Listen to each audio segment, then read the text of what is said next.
বরদোয়া দেয়া যে খারাপ সেটা আমরা কম বেশি সবাই জানি। ইদানিং একটা কথা অনেক বেশি শুনি, সেটা হচ্ছে আপনি যদি কাউকে বরদোয়া দেন সেটা সরাসরি গিয়ে তার গায়ে লাগবে না, সেই বরদোয়াটা সপ্তম আসমানে গিয়ে ঘুরতে থাকে ঘুরতে থাকে ঘুরতে থাকে। এরই মধ্যে যাকে আপনি বরদোয়া দিয়েছেন সে যদি সত্যি সত্যি দোষী হয়, তখন সেই বরদোয়াটা সপ্তম আসমান থেকে নেমে তার কপালে বা ভাগ্যে চলে যায়। আর যদি যে বরদোয়াটা আপনি দিয়েছেন সেই বরদোয়াটার জন্য যদি সেই মানুষটা দায়ী না থাকে আর আপনার বরদোয়া দেয়াটা যদি ভুল হয়ে থাকে, তাহলে সেই বরদোয়াটা সেই মানুষটার গায়ে না লেগে বরং সেই বরদোয়াটা আপনার কাঁধের মধ্যেই আসে বসবে। সো যখনই আপনারা কাউকে বরদোয়া দিবেন বা কোনো কথা বলবেন যে তোমার এটা হবে আমি বরদোয়া দিচ্ছি, তখন অবশ্যই অবশ্যই চিন্তা ভাবনা করে দিবেন। আমরা সংসারে রাগে জিদে ইমোশনে পড়ে অনেক সময় অনেকজনকে বরদোয়া দিয়ে ফেলি, সেই বরদোয়াগুলো যদি সঠিক না হয় করে ফিরে আমাদের নিজেদের কাঁধে এসে পড়বে। এই জন্য আমি যেটা করি সেটা বলি, আমি না কখনো কাউকে সহজে বরদোয়া দেই না। আমি যেটা করি সেটা হচ্ছে আল্লাহর হাতে ছেড়ে দেই যে কর্মফল সে নিজে নিজেরটা ভোগ করবে। আর আমি দেখা যায় যে 5 মাস পরে হোক 4 মাস পরে হোক ঠিকই একটা না একটা উসিলায় নিউজ পাই যে সে কি টাইপের কর্মফল ভোগ করতেছে বা কি হয়েছে তার সাথে।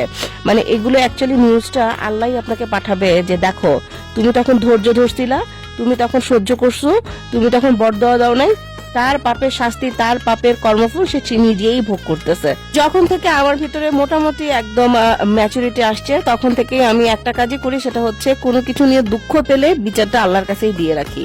আর আল্লাহ কি করে ঘুরে ফিরে সেই বিচারটা করেই ফেলে। মিথ্যা বানোয়াট কথা বলে মানুষকে ছোট করার চেষ্টা, মানুষকে নিচু দেখানোর চেষ্টা, মানুষকে মানুষের কাছে ছোট বানানো, এর চেয়ে নোংরা কাজ দুনিয়াতে আসলে আর কোনো কিছুই নাই।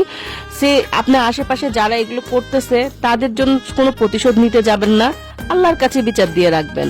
প্রকৃতি ঘুরে ফিরে সেই বিচার নিয়েই ফেলবে।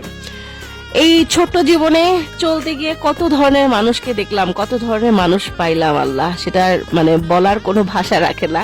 তবে একটা কথা বলি, যারা মনের মধ্যে একদম অন্তরের মধ্যে কষ্ট দিয়ে গেছে তাদের সবারই একটা খারাপ পরিণতি চোখের সামনে পরবর্তীতে আসছে, যেটা কিনা আমি নিজেও পরবর্তীতে অবাক হয়েছি যে আমার চোখের সামনে এসব না আসলেও আমি খুশি হইতাম।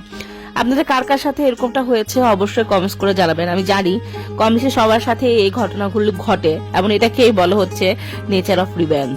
আরেকটা জিনিস খেয়াল করে দেখবেন, আপনি যখন অনেক বেশি মানুষের সাথে মিশবেন তখন বিভিন্ন মানুষের বিভিন্ন কথায় আপনার কানের মধ্যে বাসতে থাকবে, মনের ভিতরে বাসতে থাকবে। সেই জন্য বেশি মানুষের সাথে না মিশে একটু মানে রিজার্ভ হয়ে চলাটাও আই থিঙ্ক অনেকটাই ভালো। তাহলে দেখা যায় যে মনের ভিতরে অনেক টক্সিক ব্যাপার স্যাপার আসে না, অনেক টক্সিক ব্যাপার স্যাপার থেকে আপনি হচ্ছে মনকে একদম ফ্রি রাখতে পারবেন, যেটা কিনা আমার সাথে এখন একদম 100% হয়।